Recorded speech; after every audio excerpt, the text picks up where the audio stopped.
Hey, informative for you fam.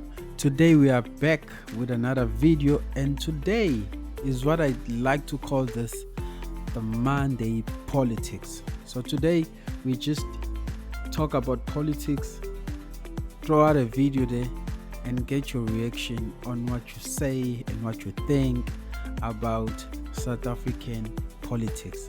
So today we are looking at President Cyril Matamela Ramaphosa. So I'll ask you this: is South Africa a white-collar crime state? Summit, Lieutenant General Nhlanhla Mkhwanazi, the KwaZulu-Natal Provincial Commissioner of the South African Police, held a media briefing in which he made public serious allegations about the existence and operation of a sophisticated criminal syndicate that has allegedly infiltrated law enforcement and intelligence structures in our country.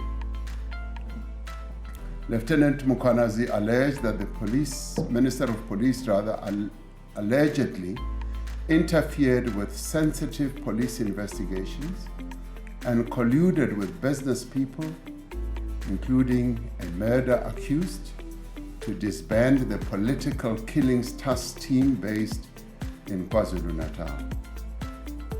Lieutenant General Mkhwanazi also said that a police investigation by the task team that was operating in Gauteng unmasked a syndicate controlled by a drug cartel, which involves politicians, law enforcement officials from the South African Police Service, Metro Police, Correctional Services, prosecutors, and the judiciary, as well as business people.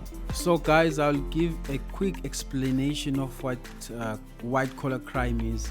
So white-collar crime refers to non-violent, financial motivated offenses typically committed by individuals or organizations in a professional or business setting. These crimes often involve deceit, manipulation, or breach of trust. So guys,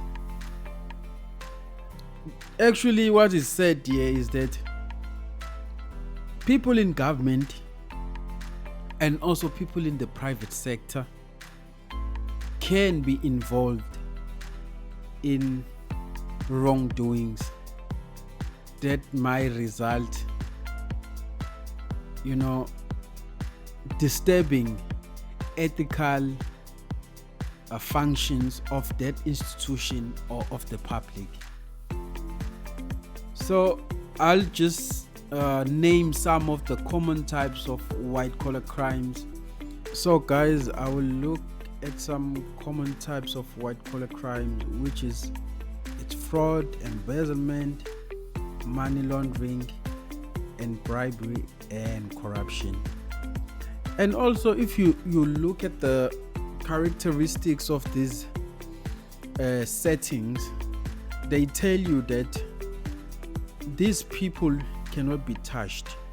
They have the power to do what they want and when they want, and they are not afraid of accountability because they know that they control the state or they control that business function. So it's impossible that you can prosecute them, that you can bring them to the forefront onto that matter for accountability. It really is that difficult because the characteristics of these white-collar crimes include non-violent.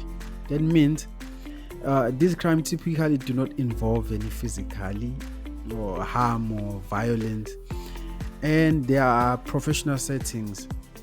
These crimes often occur in business or professional context. So guys, these people will go unpunished.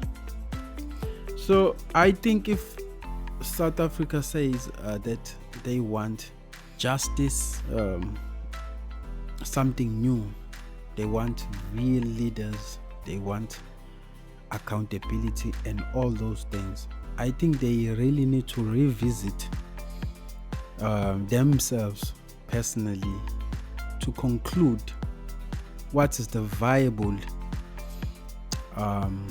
way of doing things that will result in what most individuals will accept in terms of moving forward in eradicating crime and also drugs and unemployment and all those things. Because if we adopt the same styles of voicing out our concerns about certain procedures that are being taken by the department, we are still gonna be faced with the same issues that we have. So let's just continue with the video. Of oversight mechanisms and the adequacy of current legislation, policies, and institutional arrangements in preventing such infiltration. It will make findings and recommendations for criminal prosecutions, disciplinary actions, and institutional reform. Once established, the Commission shall consider prima facie evidence relating to the involvement of individuals who are currently employed within law enforcement or intelligence agencies.